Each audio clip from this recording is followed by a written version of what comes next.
Hello student, আমি তোমাদের প্রিয় আইকি স্যার। আজকে জেনপাস 2025-এর একটা গুরুত্বপূর্ণ সাবজেক্ট কেমিস্ট্রি, তো সেখান থেকে মোস্ট ইম্পর্টেন্ট চ্যাপ্টার যেখান থেকে 80% কোশ্চেন কমন আসতে পারে। তো কোন কোন চ্যাপ্টারগুলো মোস্টলি ইম্পর্টেন্ট যেখান থেকে 80% কোশ্চেন আসবে সেটা নিয়ে আমরা একটু আলোচনা করব।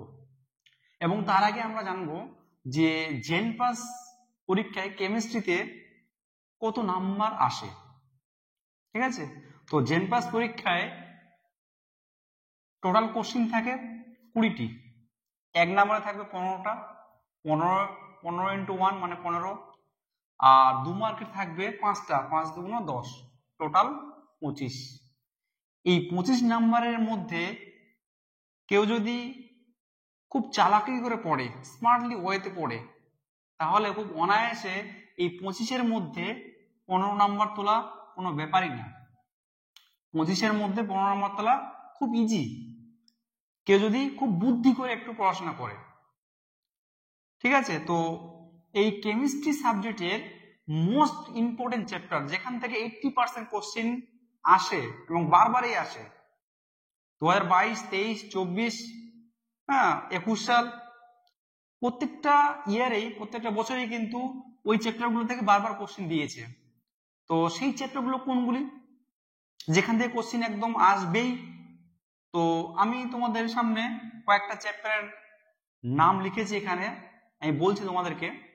তো প্রথম চ্যাপ্টারটা হচ্ছে কেমিক্যাল বন্ডিং, রাসায়নিক বন্ধন। ভেরি ভেরি ভেরি ইম্পর্টেন্ট একটা চ্যাপ্টার, যেখান থেকে প্রতি বছর 2টা কোশ্চেন এখান থেকে তোমরা কমন পাবেই, 2টো কোশ্চেন এখান থেকে কমন পাবেই। সেকেন্ড যে চ্যাপ্টারটা সব থেকে বেশি ইম্পর্টেন্ট এবং সব থেকে বেশি কোশ্চেন কমন আসে, সেটা হচ্ছে জিওসি, জেনারেল অর্গানিক কেমিস্ট্রি বা সাধারণ জৈব রসায়ন। এখান থেকে তোমরা 5 থেকে 6টা কোশ্চেন কমন পাবেই, 5 থেকে 6টা কোশ্চেন কমন পাবেই জিওসি থেকে। থার্ড যে চ্যাপ্টারটা ইকুইলিব্রিয়াম বা সাম্য অবস্থা, এটাকে আমরা আবার দুভাগ ভাগ করে, একটা কেমিক্যাল ইকুইলিব্রিয়াম বা রাসায়নিক সাম্য অবস্থা, আর একটা হচ্ছে আয়নীয় ইকুইলিব্রিয়াম বা আয়নীয় সাম্য অবস্থা। এখান থেকে তোমরা 1 থেকে 2টো কোশ্চেন কমন পাবেই ইকুইলিব্রিয়াম। 4 নম্বর চ্যাপ্টার কেমিক্যাল কাইনেটিক্স।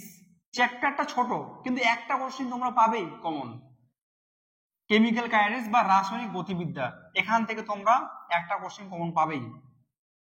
5 নম্বর চ্যাপ্টার ইলেকট্রোকেমিস্ট্রি বা তড়িৎ রসায়ন, এখান থেকে 1 থেকে 2টো কোশ্চেন তোমরা কমন পাবেই।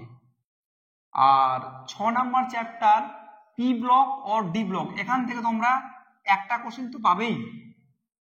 আর 7 নম্বর চ্যাপ্টার অ্যালডিহাইড কিটোন বা অ্যাসিড, অ্যাসিডের ওয়াটার দিতে দেয় তোমাদের জেনপাসে কেমিস্ট্রি থেকে, অ্যাসিডিক ওয়াটার বা বেসিক ওয়াটার। তো এখান থেকে তোমরা একটা কোশ্চেন কমন পাবে। এই চ্যাপ্টারগুলো তোমরা যদি করতে পারো, তাহলে জেনপাসে এখান থেকেই তোমরা 25-এর মধ্যে 15 নাম্বার ইজিলি ক্যারি করতে পারবে। এবং এই চ্যাপ্টারগুলো থেকেই 80% কোশ্চেন এখান থেকে, এই চ্যাপ্টারগুলো থেকে আসে। কেউ যদি মনে করে যে স্যার আমি সমস্ত চ্যাপ্টার পড়বো না, তো এই চ্যাপ্টারগুলো পড়লে কিন্তু হয়ে যাবে, এনাফ। এই চ্যাপ্টারগুলো থেকে কোশ্চেন আসলে একটা কোশ্চেন বাদ দেওয়া যাবে না, খুঁটিনাটি একদম পুঙ্খানুপুঙ্খ ভাবে করতে হবে, সমস্ত কোশ্চেন প্র্যাকটিস করতে হবে। তো এই হলো আমাদের 2025 জেনপাসের কেমিস্ট্রির যে স্ট্র্যাটেজি, প্রথম কোন চ্যাপ্টারগুলো পড়বো, কোন চ্যাপ্টারগুলো বাদ দিব। ঠিক আছে, তো এখান থেকে তোমরা কিন্তু 80% কোশ্চেন কমন পাবেই, এবং প্রতি বছর কোশ্চেন কিন্তু এখান থেকে এসছে।